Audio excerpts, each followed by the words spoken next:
we were able to get separation earlier, probably because we were home in the second half.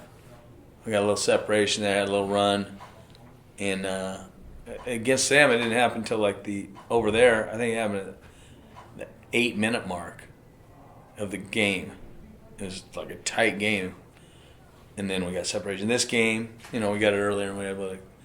I thought we played really well second half. I think they're a good team. I thought they played really well first half. So a bit more energy, I think, on defense.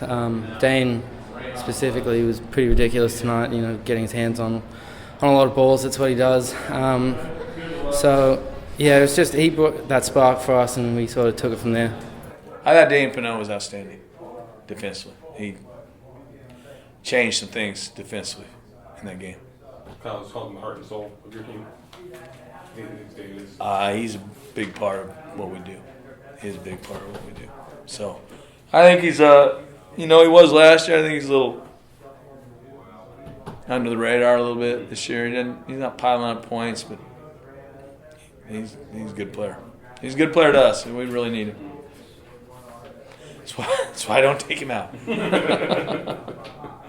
The start of the second half? Yeah. We just did a good job of getting a lot of energy on defense and really bared down and got a lot of stops and moved the ball really well and got out and ran really well in transition tonight. I think that was a big difference maker for us.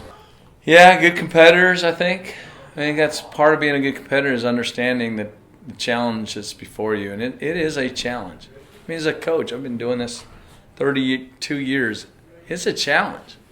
Just to stay locked in on 1 week at a time, one game at a time.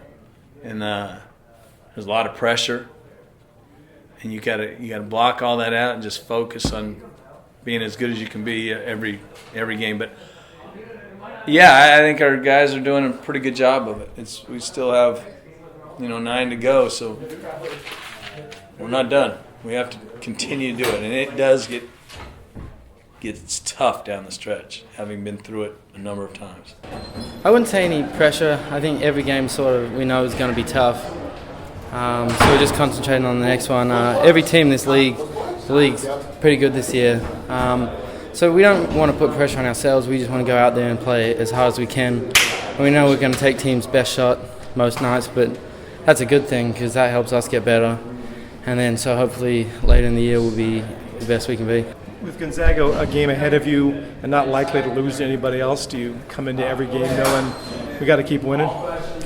Oh, yeah. I mean, that's kind of how it is in league. We're trying to win a league championship here, so we know that we're trying to win every game. And we know that they're on top right now, and we're looking forward to next time we see them. But at the same time, we got to take it one game at a time, and we're going to focus on Santa Clara on Saturday. What did you think of the Australia Day festivities? That is great. When they played the national anthem, I couldn't help but think that it's pretty cool. These guys are over here. They always hear our anthem. Just to hear their anthem one time is pretty neat. I think those guys appreciated that. I appreciated it for them. Emmett said, though, you guys screwed it up, though, because you played the second verse, which they never play over there. Our guys will give them that time. They almost fell asleep during the second verse. So it's the longest national anthem they've ever heard. They're funny, man. It was great. I loved having the long sleeves with the kangaroo on it and the national anthem as well. I have to apologize. The second verse they played, it may have seemed really long, but we don't actually play the second verse ever. We probably should have informed people that no one knows the second. We know bits of it, but it's never played, so if it seemed a bit long, it's not our fault. Not really. It was sort of cool having Australian songs during the warm-up. Probably threw off their team as well, because most Americans don't like our music, so that was good to have.